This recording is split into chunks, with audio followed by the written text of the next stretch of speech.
전세 사기 피해자의 잇단 사망 사건에 여야가 대책 마련에 착수했습니다. 여당은 당정 협의를 열고 피해 임차인에게 경매주택 우선 매수권을 부여하도록 하는 등 지원 방안을 내놨는데요.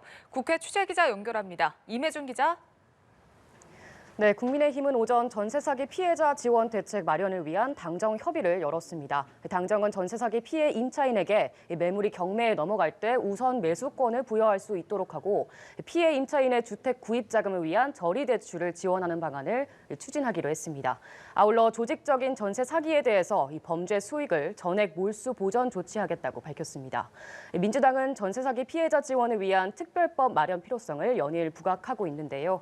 장기 대책도 중요하지만 무엇보다 피해 구제가 우선이라며 선구제, 후구상권 청구의 원칙을 거듭 강조했습니다.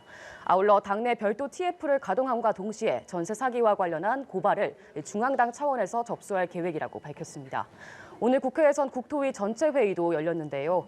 이 구체적 피해 지원 방안에 대한 여야 의원들의 질의와 함께 야당 의원들을 중심으로 정부의 엉성한 대처에 대한 지적도 나왔습니다.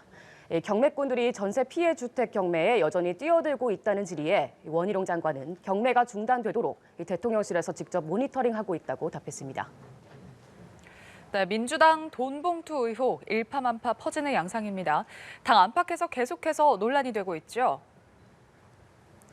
네, 그렇습니다. 돈봉투 의혹의 중심에 있는 송영길 전 대표에 대한 귀국 압박이 민주당 내에서도 이어지고 있는데요. 앞서 송 전 대표는 어제 기자들과 만난 자리에서 이 조기 귀국 의사를 묻는 질문에 오는 22일 입장을 밝히겠다며 이 답변을 유보한 바 있습니다. 당내에선 탈당 권유 등 지도부 차원의 강력한 조치가 필요하다는 의견과 함께 송 전 대표에 대한 비판도 쏟아지고 있습니다. 이 사건이 터졌다면 본인이 돌아서 자기 얘기를 해야 될 것이고 해명이든 고백이든 또는 반론이든 해야 될 것이고 근데 지금 안 들어오고 하는 것은 뭐 캥겨서 그런 거 아닌가?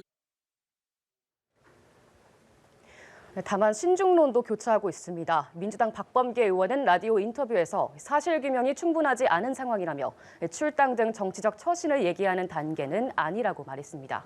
오후 3시부터는 의원총회가 열리고 있는데 송 전 대표 거취와 관련한 의원들의 격론이 예상됩니다.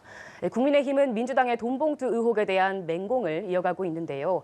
김기현 대표는 송 전 대표가 이재명 대표와 30분간 전화 통화를 했다는데 진실을 은폐하기로 모의한 것이냐고 따져 물었습니다. 당당하다면 하루빨리 귀국해서 억울함을 밝혀야 할 터인데도 그러지 않는 것을 보면 사건의 은폐를 꾀하고 있다는 의심을 지우기 어렵습니다. 네, 그러면서 이 전 대표가 송 전 대표의 귀국을 적극 독려해야 한다고 압박했습니다. 지금까지 국회에서 전해드렸습니다.